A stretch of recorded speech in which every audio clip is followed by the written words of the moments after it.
It's 2020, can you believe it? To celebrate, I'm gonna go for a run. I haven't always had this type of relationship with running where I was actually excited and joyful about it. In fact, I was the worst runner, and I wanted to share that with you because I thought it might inspire you as you're trying to write your goals and ambitions for this next year.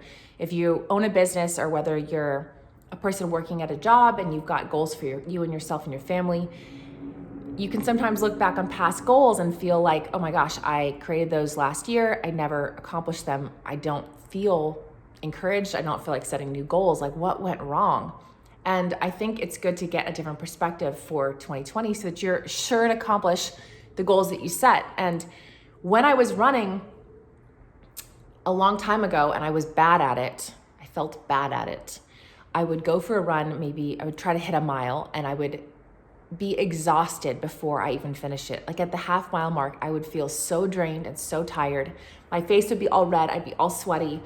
And I would go to the gym regularly. I'd do the elliptical trainer, I would lift weights. So it's not like I wasn't in shape, but it felt like my body just couldn't run. I wasn't capable of doing that.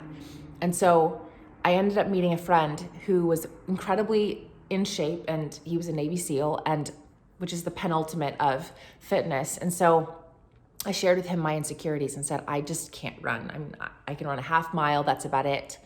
And then I just get exhausted and I feel terrible the day after the workout. And he said, so was I for a long time. He told me and shared with me that in his past, he was terrible at running, and he figured out he was bad at pull-ups and muscle-ups and all that crazy fitness stuff that they have to do as a SEAL. And he said he felt embarrassed about specifically running more than anything because that was one of the ones he couldn't overcome. And he read a book about running slow. And he said he applied those rules, and that's how he learned how to run. And so he said, I'll teach you how to do it. This is one of the most inspiring things that I really had to learn, because it was basically, the issue was that I was trying so hard and pushing so hard as a type A person, trying to be fit, that I was running faster than my endurance had built up to. And so he said, in order to be able to get better at running a full mile, you actually have to start running slower, like embarrassingly slow. So I would try to run a 10-minute mile at the time, 12-minute mile. It was probably a 12-minute mile now that I think about it, maybe even 14. I would try to run those like as fast as I could to try to come, at a normal pace, not a sprint, but like it seemed like it was a fair, normal pace for someone who wasn't out of shape. And what he said is that you actually have to go even slower than that. And so I started running, maybe like a 16-minute mile. And he said, go slower than that. And I thought, this is embarrassing. Are you insulting me? And he's like, no, this is truly what happens is when you're a type A person, or just a person who likes to push it hard, and get things done, you can actually burn yourself out by pushing too much. And then you lose the ability to feel successful, and you also don't complete the task.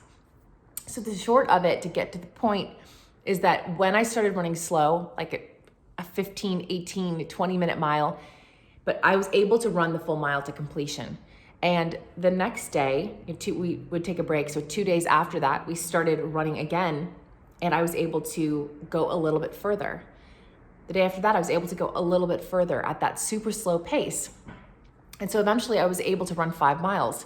And that was such an incredible, exciting experience to be able to say that I was able to run that long distance and to be able to not quit. And the way that I got faster, so to not be discouraging, it's not like I was walking those miles. You actually have to run and do the movements of running. But we started doing intervals. And so during parts of the 1 mile, I would run faster, and then I would go back to the slow pace as a resting movement. You're still moving, but it's restful because it's a slower pace. And by doing it that way, and again, like making it super about being intentional and slow, I was able to get faster.